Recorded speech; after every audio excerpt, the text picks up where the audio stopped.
I just wanted to have a talk with you today about rapid transformational therapy, which is a form of hypnotherapy for smoking. Because rapid transformational therapy is really fascinating because we take you back to those scenes in the past where you got the idea of smoking or why your subconscious mind thought that smoking would be a solution to something for yourself. So it's a really different concept than just getting you into hypnosis and telling you smoking is bad and just don't do it.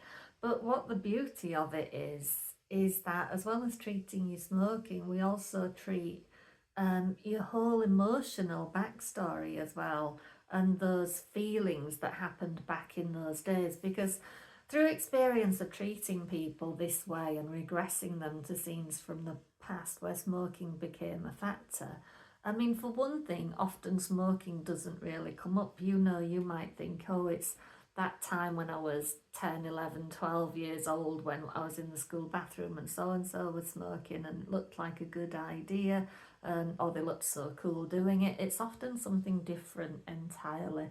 And we'll often go back to scenes where you were really, really young, like between 0 and 3.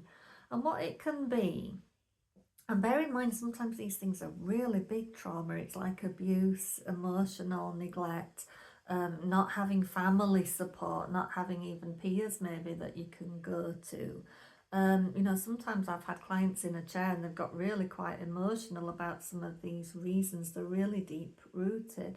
And for some people, it will often be that even the smell of smoking, as a child, maybe the one person that they could go to in life happened to be a smoker. So it might have been gran or granddad or your father or your mother, but oftentimes it's kids that have had a really hard time with mum and dad. So it might be a relative that they don't see as often that you might go, that might be the one that you could go to for hugs or affection or feel secure with.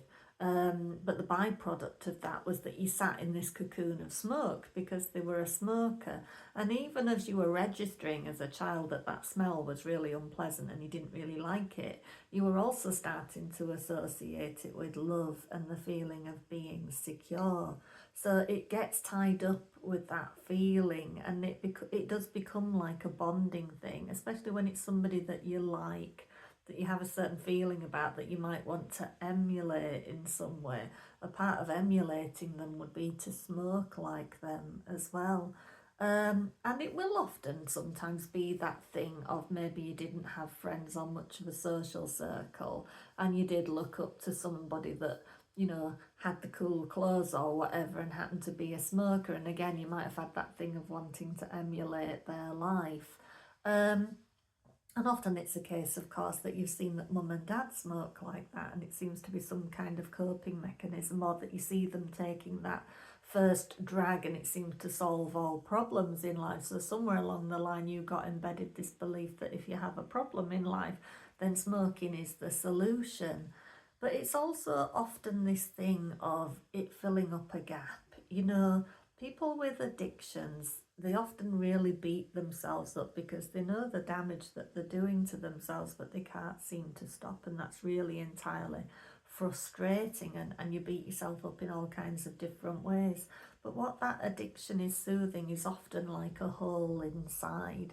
There's some emotional vacancy inside that you feel subconsciously feel that needs to be filled. But the thing about any kind of addiction is you always need more of it, because when you get to the end of it, the emotional vacancy is still there and it opens back up and you just need more of the substance.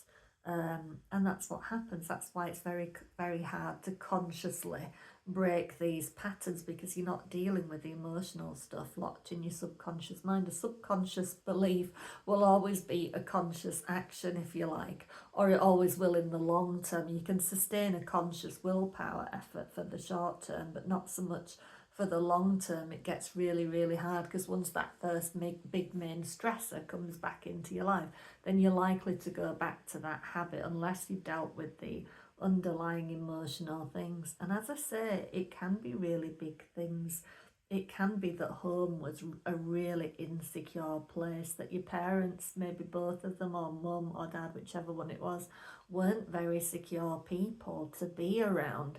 So when you don't have like a secure childhood and it's not safe at home, and you don't feel like you have anybody to watch you back, or that you're always on a knife edge, or oftentimes with children, like if it's the older child that will often be um, told they have to look after the younger children and protect their emotions, and it's a really hard job for a child to be able to do that when nobody's supporting their emotions. So you're going to look for that elsewhere. If you've not got security and support at home, you will look for it wherever you can get it. And oftentimes that will be when you locate a group of people that seem to all be happy and laughing and smiling and feeling like life is okay. And for a lot of kids, or a lot of people my age, a bit younger, a bit older, that would have focused on a group of children smoking, or young adults smoking, and having that peer group, and having something that you all went out and did together,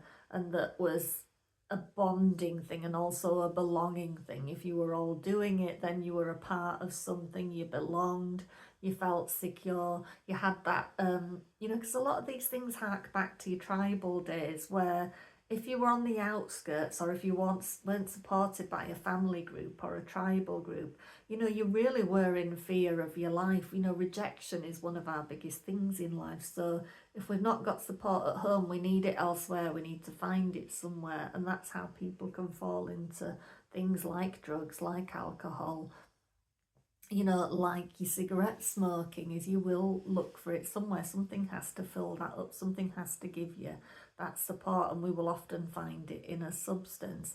But what we do with rapid transformational therapy, because often when people come to me, they've been smoking for decades, and by then some of the health implications have cropped in, like they might have a chronic cough, or they might be starting to experience problems with the teeth, or arthritis, or there's other health implications going on, chronic COPD, and your things like that, asthma, or even skin irritations, all the kinds of things that come along with smoking. So by the time people come to me, they've got really fed up, they're really ready to change, they don't like what they're doing to themselves anymore, and they can't understand why they can't break that chain. But it's because the emotional things from the past, from childhood, have not been addressed. The subconscious mind thinks smoking or drugs or alcohol is still the way to treat that, because unless you interrupt that on the subconscious level, your subconscious mind will keep playing out that scenario for you. But what's lovely about it, when you come to me either online or in person for rapid transformational therapy, is we won't just address the smoking and get rid of the smoking and make it easier, so much easier for you to quit. We'll address all of the underlying emotional stuff too. And because you go away at the end of a session and you have this recording to listen to every day for 3 weeks, which is also full of a lot of good stuff about feeling proud of yourself for having given up, and being confident in certain situations, and so proud of your own willpower, proud you can do this, feeling confident, feeling joyful, being a fresh air breather for life, feeling amazing, doing that, waking up and loving, not feeling like you have a craving. It's pumped full of positive stuff. So that cannot just act on the inclination to smoke. It acts on every aspect of your emotional well-being. One of a client I did like a year or so ago, by the time I'd done his non-smoking session, finished it, I mean, he absolutely bounced out of my office. It was like he'd come in like a normal man and went out as Superman. He was really that pumped and that amped to get on and do this thing and conquer it and enjoy all the positive things in life that he'd told me. Because he'd told me so much, so much to look forward to. There's so much going on. There's this, there's this, there's this, there's this. Why am I still smoking? Why am I still doing this to myself? Why am I affecting my health? And it's that thing of, no matter what's going on that you have in your life right now that you feel is wonderful and you can't understand why you're doing it, you won't unless you sort out those subconscious issues from the past that are driving it. And then once you do that, you're free to enjoy all the present day stuff and all the stuff that's to come, because you're not burdened down by the past anymore. So what RTT does, Rapid Transformational Therapy, we put you into hypnosis, go back to those scenes in the past, find out what's been driving the addiction. Then we show you in very real terms while you're still in hypnosis. Well, you see, that's how it was back then, with the needs you had back then, and that need for support and having a group of some kind to protect you. But now you're here in your life now with your own family, you've got your own job, you've got your own freedoms, you want to do this, you want to do that, you want to do the other. Can you see how different that is from what was happening back then? You know, as a child, you don't have freedoms at all. You have to go where you're told, do what you're told. You're often told what you feel doesn't matter or isn't relevant, all of that thing. Or you often have all of those things put on you that aren't childhood tasks, if you like. We've got a lot of adult expectations placed on us as a child that we can't possibly fulfill. So we start to learn we fail. You know, looking after the other children isn't our job as a child. We're not an adult. We don't know how to look after children as a child, but so many people get that put on them. And then they develop all these beliefs about always failing, never being good enough. And especially when you add in there might have been a punishment element on top. So rapid transformational therapy, we go back and look at all of that and say, well, here you are today. And even if your life isn't perfect today, we can still show you the freedoms that are available to you and the possibilities for the future. And did you have that back then? No, you didn't back then, but you do now. And when your subconscious mind gets that on board, it really likes it, and it really thinks, yeah, all right, let's crack on, let's do things differently now, because it recognizes the freedoms, because subconscious mind is always trying to do something positive for you. So when you show it that thing, that smoking, that addiction, the drinking is no longer a positive thing in your life, that actually it's damaging your health and endangering your life, subconscious mind goes like, kind of, oh shit, we better not do that anymore. We better do this, this, and this instead. All the things that you've told me that you want. And like I say, you go off and listen to your recording every day for 3 weeks, and it will give you so much more than not smoking. It will give you all that confidence and that belonging and that urge to go after what you really want in life. It will do all of those things for you. So when you do come to me, either online or in person here in Caithness, I'm in the far north of Scotland, but it doesn't matter. You can come see me wherever you like, because we can do it online, or you can travel or fly to see me. I'd love you to do that too. But you can see how you get so much more out of it than just this, don't smoke, it's not bad for you. We do so much more than that. We just completely retrain your subconscious mind for you, and we give you all the options for the future that you could ever want to have in place, and the confidence and the sense of pride in yourself in order to go after these things. So you can go from being a person with an addiction right now, something that's really upsetting you because you know it's something negative that you're doing to yourself, you know it's affecting your health, your well-being, you know it's kind of antisocial, that people don't like you doing it, that having to go out and smoke or go find a drug dealer or whatever it is, it's taking time away from your life with people that really care about you and causing them worry and strife and stress. We get rid of all of that for you, because there's just no need for that anymore, and it's just all motivated towards where you're going to go. So it's not just that thing of getting rid of the addiction, it's about empowering your whole life and getting rid of that subconscious baggage, you know, that sometimes, like, people just do not even know that they're carrying it. They come to my office or we get on a Zoom meeting, and I'll have sent a form out ahead of time which it details all of the many things that you could have, you know, depression, anxiety, stress, fears, motivation, all of the things like phobias, the whole lot. And I always say, tick anything that you think is relevant to you. But so many people that come for smoking or an addiction, they only tick the relevant addiction box. They don't tick anything else. And I get them here and I say, are you sure there's nothing else going on? That it's just simply, you just think it's just this thing.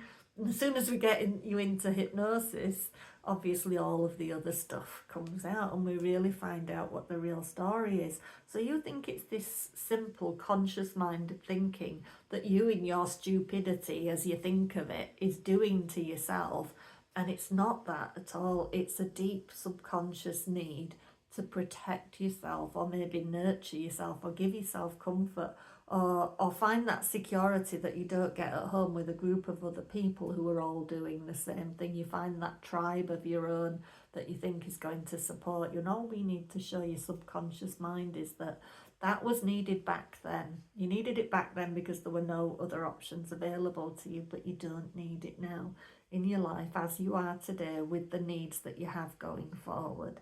So that is what we do with smoking and rapid transformational therapy, RTT, as devised by Marissa Peer. You can go off and have a search for Marissa and find out more. But it equally applies to any kind of addiction, any kind of, and even food addiction, shopping addiction, sex addiction, anything that is filling up an emotional gap inside, anything that you're doing excessively that isn't necessarily a positive thing, or even like, but given that, even overly exercising, anything that is too much of something where you've got a real driving thing to do more than what is healthy. So whether it's a substance or an activity, you're trying to fill an emotional hole of some kind. So it's really useful to investigate with your subconscious mind why you are doing that, what are the reasons for it, what does it stem back to. And believe you me, it's always really, really fascinating, and you will get so much out of it and understand yourself and your motivations and what makes you tick on a whole new level. And it's also like a complete reset and your opportunity to change your life going forward. So I hope that's of interest to you. I'll drop some contact information below, and I'm always happy to hear from anybody if you've got queries, and you can book a free online call with me just to discuss it with no obligation and no sales pitch at any time. All right, thank you for listening and watching.